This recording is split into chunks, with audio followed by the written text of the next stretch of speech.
What's up, Bama Nation? You already know who it is. It's Kara Witt, and this is Crimson Watch. I got on my shades today. I got on my shades because I'm cool as a cucumber, waiting for the Tide to get in them playoffs. Don't worry, we're going to get into all that. We're going to talk about the Iron Bowl. We're going to talk about the playoffs. We're going to talk about some major losses this weekend that possibly helped Alabama leapfrog into the playoffs. But we'll see. We're not going to talk too soon. But first, let me go ahead and give a shout out to my cousin, my blood cousin, Q Chandler, who is running for Tuscaloosa City Council for District 1. Listen, if you want someone who looks like the community, who is the community, who cares about the community, make sure that you vote for Q Chandler when it's your time to vote in March. If it's one thing I know about Q, she is dedicated to making a difference. It's her second time running. Last election, she only lost by 45 votes, y'all. So I need all of my subscribers who live in Tuscaloosa, make sure that you vote for Q Chandler. That's family, y'all. If you love me, make sure that you go ahead and vote for Q, okay? Because it's important. She's trying to clean up Tuscaloosa. It's a lot of things that's going on. If anybody knows what it's like to really live in the city of Tuscaloosa and live there, not move there to run and then move out of the city. She lives there, heart and soul, born and raised. Make sure that y'all vote for Q. You won't regret it. But let's go ahead and get into this game. The Iron Bowl rivalry week. You know, you got to say that slow because it's hard to say. A lot of teams went down, y'all. Ohio State losing to Michigan. Ryan Day, you ought to be ashamed of yourself. $20 million for a roster and you still can't beat Michigan? Pathetic, pathetic, pathetic. I don't know what they're going to do with you. I tell you one thing. With that roster, you better win the national championship. You better win the national championship, even though I don't think you will.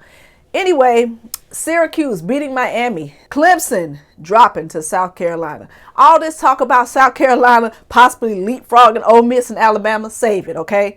They lost to both of those teams. There's no way they're going to jump Ole Miss and there's no way they're going to jump Bama. Get over it. It's not going to happen. And then, of course, Alabama beating Auburn in the Iron Bowl. Now, let me go ahead and talk about this game. Now, listen, I'm happy that we won the game. Defense, they got a lot of stops. I appreciate that. I know a lot of people are upset with Kane Womack saying that, you know, he gives up a lot of yards on defense, but the last few games, the defense been playing good enough. Offense, however, again, the offense, it runs off Milroe. It's Milroe's show. Milroe had some good balls last game. He threw them on the money, but the guys dropped it. Ryan Williams, you got to catch that, boy. You got to catch that. That was on you. That would have been pretty. But, you know, it is what it is. Jalen Milroe had 3 or 4 turnovers, I believe. You ride with 4. I've already made peace with that's our quarterback.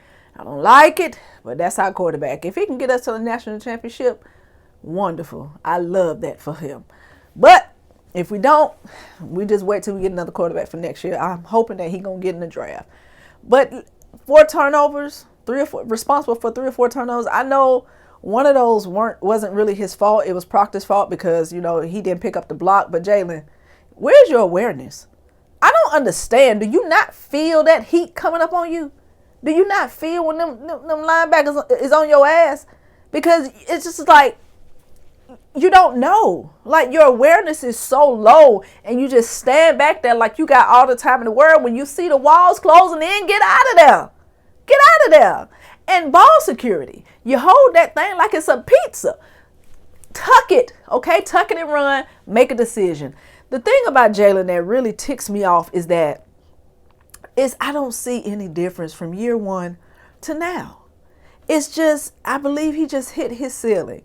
And it's the same thing we saw last year.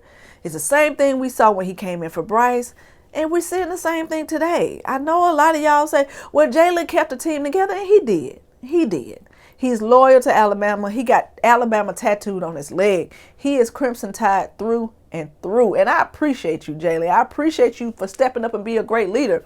Nobody's saying he's not a great leader. Jalen is a great leader. He's a great guy. He's a great athlete. And he's going to go places in his life and in his football career. However, we got to call a thing a thing. And y'all got to quit calling people haters and fair weather fans, but simply because we criticize Jalen. I have lifted Jalen up a lot of times, and I have stayed away from commentary that speaks negative about Jalen all last season and part of this season, but I can't defend foolishness. I just can't defend foolishness, especially when I know we can play a lot better. Only scored 3 points against Oklahoma That broke me, okay? That is what really made me say, I can't defend it no more. We should be scoring a whole lot more points in these games, but we can't because we have limitations at the quarterback position. And it is what it is. And if we get into the playoffs, I don't believe that we have a quarterback that's going to take us all the way. Now, if we go into the playoffs and we have to meet with SMU or Notre Dame or Indiana, then we might have a chance to, get past a couple rounds. But when you talk about the big boys like Ohio State or Oregon, I just don't know if we can compete with them. But then again, I don't know, because here's the thing that really aggravates me about this Alabama team. This Alabama team, they can beat the best team in the top 12 on their best day. But on Alabama's worst day, we can lose to the worst team in the top 25. And that's what drives me crazy about this team, because you never know what we're going to get when they come out there. These teams have figured out how to scheme Jalen, and that's put pressure on him so he can't run. Because if he can't run, he can't throw. So I don't know what it's going to be later on the season. I mean, we're going to get a bowl game.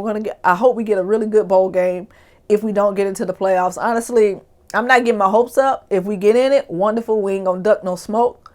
I feel like it's probable for us to not get in than it is for us to get in, simply because of the numbers. And it depends on what happens during the conference play, during the conference championships this weekend. I'm going to be cheering for SMU.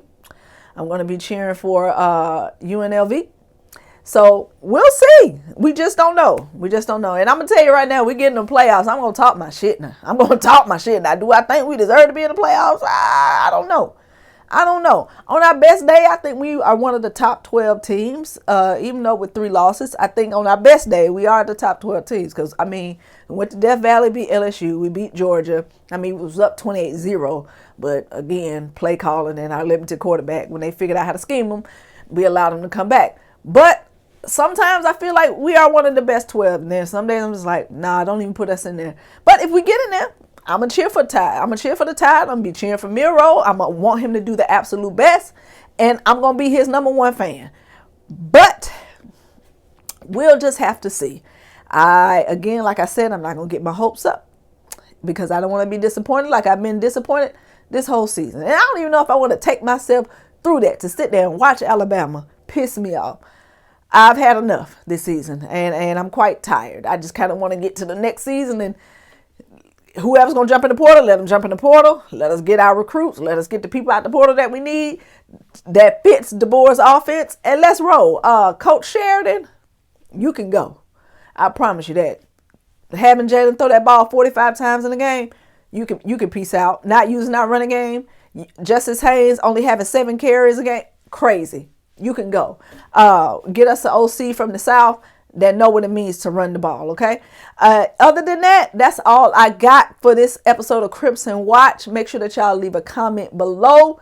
Shout out to all of the content creators, Alabama content creators, Sports Talk with JB over there with JB and Seaway, KB, Kangaroo Black. I love your show, man. I watch it all the time. It'd be so funny when you be going in on everybody. But shout out to everybody, the Bama Standard. Shout out to them. And make sure that you guys watch and subscribe to those guys as well. It's all about Alabama content. It's all about everybody. It's about unity. If you make Bama content, it's about unity. And we all on the same team, okay? So make sure that y'all like this video. Leave me a comment below. Do you think we get into the playoffs? Do you think we get? And who should we be rooting for this weekend? Let me know in the comments. All right, y'all. Roll Tide. And I'll see y'all in the playoffs.